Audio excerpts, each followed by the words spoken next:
The night began with the quiet calm I always chase after yoga, but it unraveled the moment I stepped outside. Rain drummed steadily on the studio's awning, a cold, rhythmic percussion that seeped into my bones. The parking lot shimmered under the orange glow of street lamps, puddles trembling each time the wind picked up. I pulled my hood tighter and hurried toward my car, still half floating in the soft haze of Savasana. The haze vanished the instant I pressed the key fob. Nothing. No reassuring blink of lights, no chirp. I tried again, jabbing the button like it might suddenly wake. Silence. A heavy sigh escaped me as the rain thickened, sliding beneath my collar. My little sedan was barely 5 years old. It wasn't supposed to betray me. Inside the studio, the last few classmates were leaving, their chatter muffled by the storm. I considered retreating to the lobby to call roadside assistance, but the idea of waiting an hour in wet leggings didn't appeal. I dug through my bag for my phone, muttering at the tangle of straps and towels. That's when a pair of headlights swept across the lot and slowed. A dark blue SUV eased to a stop a few spaces away. For a second, my pulse spiked. Night, nearly deserted lot, a stranger. But then I recognized the driver as he stepped out, rain slicking his dark hair. "Ms. Carter?" He called over the downpour, surprise lifting his voice. "Hey, it's Ethan." Relief mingled with a flicker of awkwardness. Ethan was my friend Jenna's son, home from college for the semester break.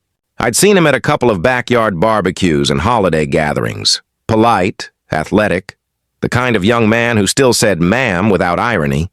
"Car trouble?" he asked, jogging toward me with an umbrella. I gave a rueful nod. "Dead battery, I think." "Perfect timing, right?" He grinned, teeth flashing in the rain. "My mom mentioned you come to this class. I was picking her up from the bookstore next door. Can I give you a ride?" I hesitated, not because I distrusted him. Ethan radiated the easy confidence of someone raised to be dependable, but because of the late hour and the unexpected intimacy of a one-on-one drive. Still, the storm was worsening, and the thought of waiting alone in the dark for a tow truck made my decision easy. "That would be amazing if you're sure," I said. "Of course. Let's get you out of this rain." He tilted the umbrella so it covered us both and led the way to the SUV. Inside, warmth and the faint scent of cedar greeted me. As I settled into the passenger seat, I caught a quick glimpse of his profile in the dashboard light. Focused, composed, older than I remembered. Outside, the storm pressed against the windows, a moving wall of water. When he pulled onto the slick street, wipers swiping in quick rhythm, I felt a small shift. Like the night had taken a turn I couldn't yet name. It was still just a simple ride home, but something about the quiet between us carried a weight I didn't expect.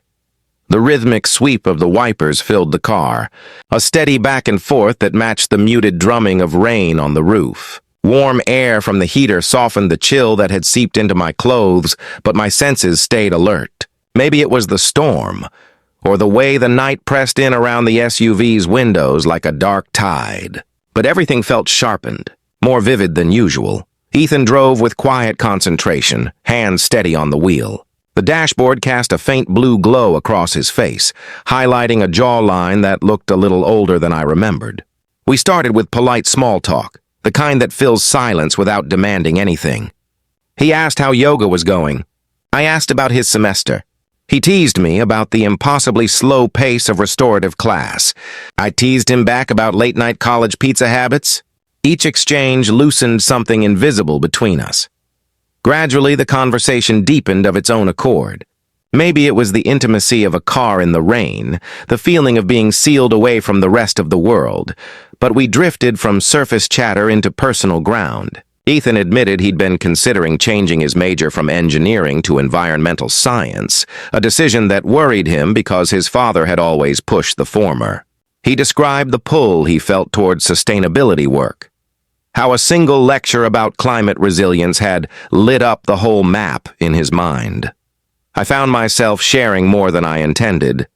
I spoke about the crossroads I faced at my own job, the quiet discontent that yoga helped me keep at bay. I confessed how I sometimes feared I'd chosen a career out of convenience rather than passion. Normally, I guarded those thoughts even from close friends, yet the words spilled easily into the softly lit cabin. As the conversation unfolded, the storm intensified. Rain sheeted across the windshield, distorting the streetlights into wavering halos. Ethan slowed as traffic thickened near an intersection where flashing hazard lights signaled a minor accident ahead. The GPS rerouted with a gentle chime, suggesting an alternate path. Without hesitation, he turned down a side street I barely recognized. The road narrowed, tree branches bending low over the slick asphalt. The sudden quiet of this back route heightened the sense of being in our own little world. I noticed the subtle scent of cedar from the SUV's interior, mingling with the earthy smell of rain-soaked pavement. For a moment, I forgot the inconvenience of my dead car and simply listened to the wipers, the storm, and the steady cadence of his voice. A pause settled between us, comfortable but charged. I glanced sideways and caught him looking briefly my way, a small half-smile flickering before his attention returned to the road. The air in the car felt different, denser, almost expectant. I couldn't have said what exactly had shifted. We were still just two people sharing a ride on a stormy night, yet the conversation had opened a door I hadn't known was there. Something unspoken hummed beneath the patter of rain. A subtle promise that this detour was leading to more than a simple drive home. The side street quickly narrowed into a winding lane, the kind that seemed designed more for neighborhood joggers than for late-night traffic. Trees arched overhead like dark ribs, their branches dripping with rain that fell in sudden heavy bursts. Street lamps were few and far between. When we passed one, its light fractured across the wet asphalt in fleeting gold streaks before the darkness closed in again. Ethan kept his speed low, both hands steady on the wheel. The SUV's headlights tunneled through the night, picking out slick pavement and the occasional flash of a reflective street sign.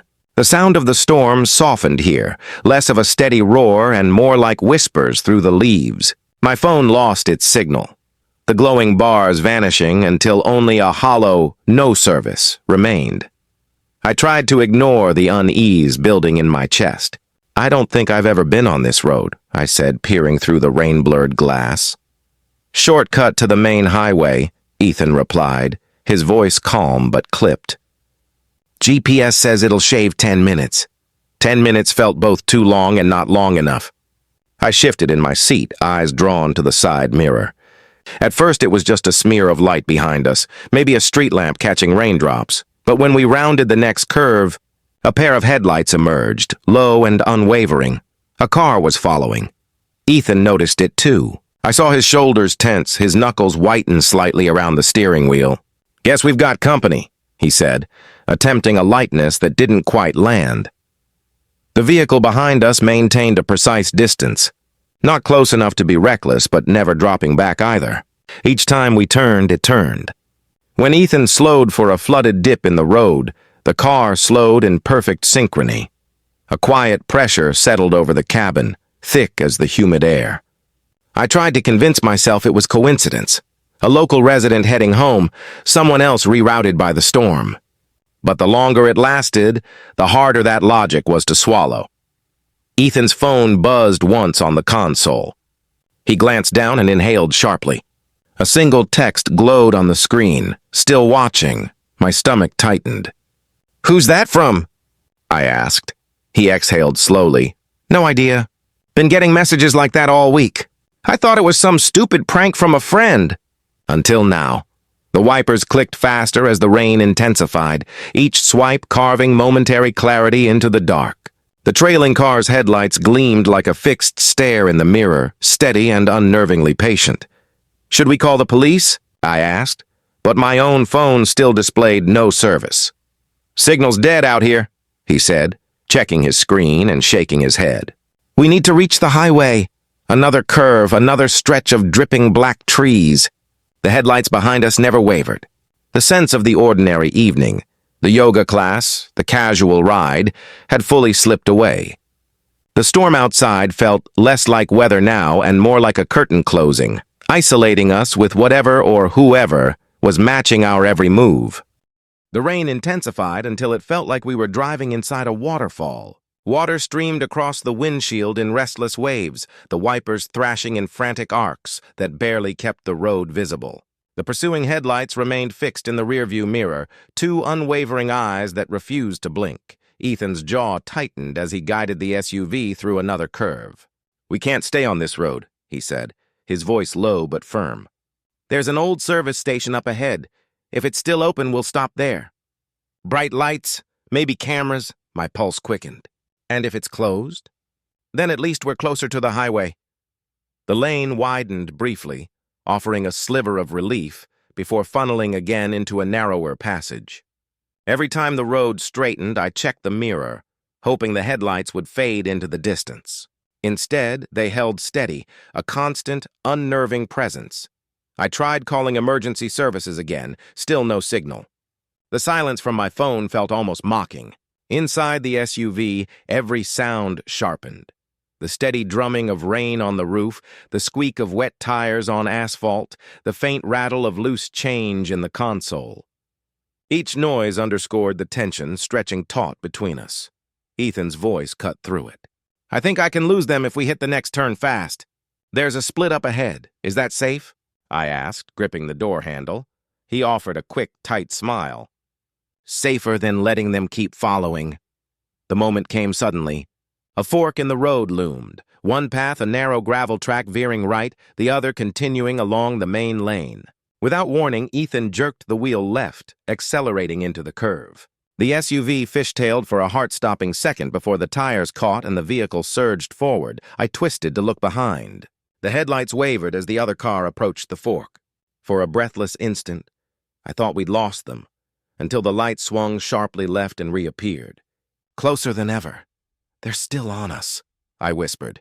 Ethan exhaled through his nose, a controlled burst of frustration. "Okay, new plan. Hold on."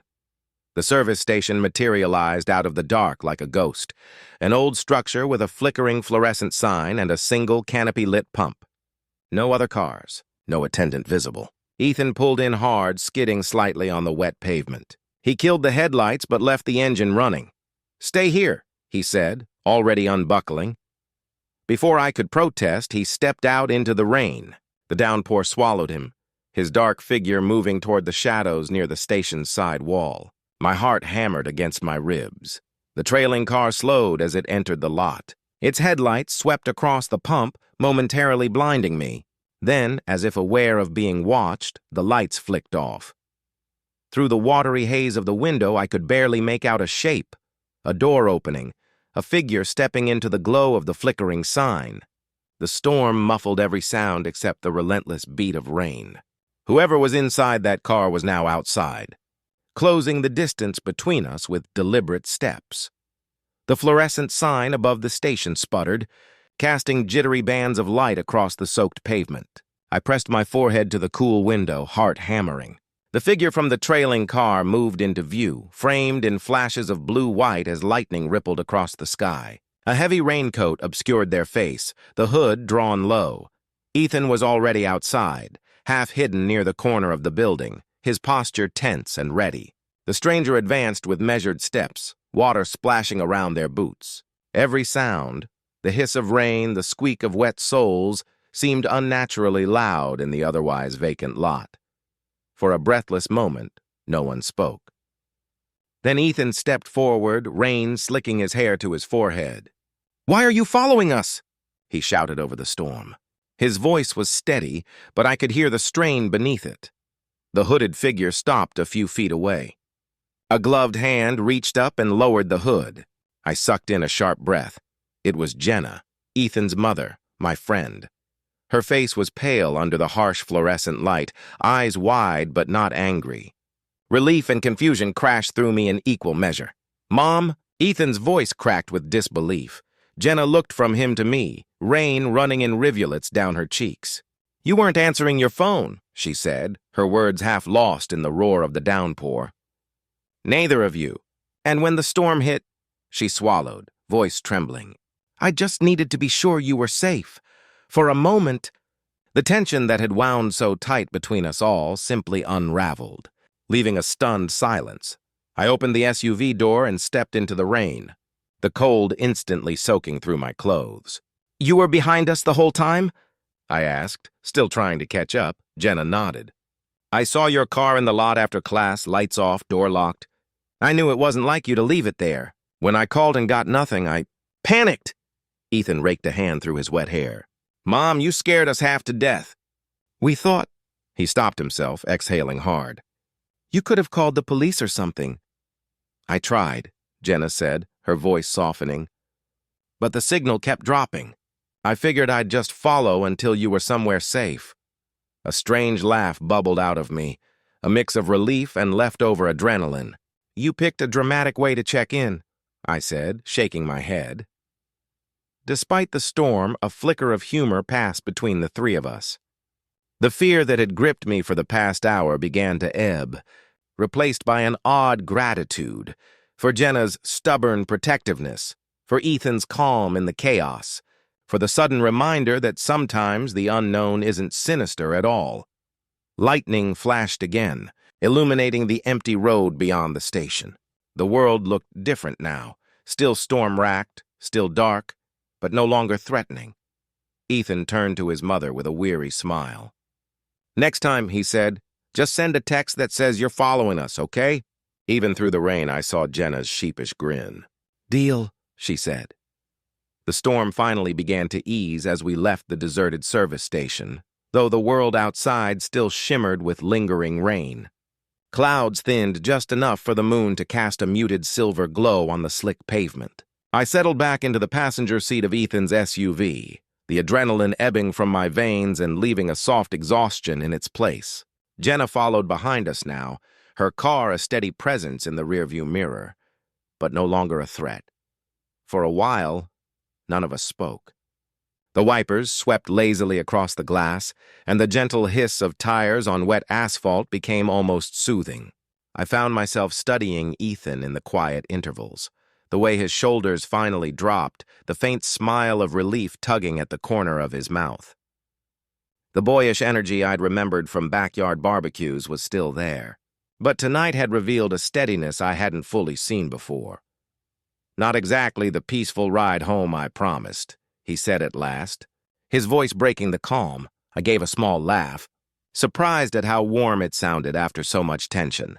I'd call it unforgettable, that's for sure.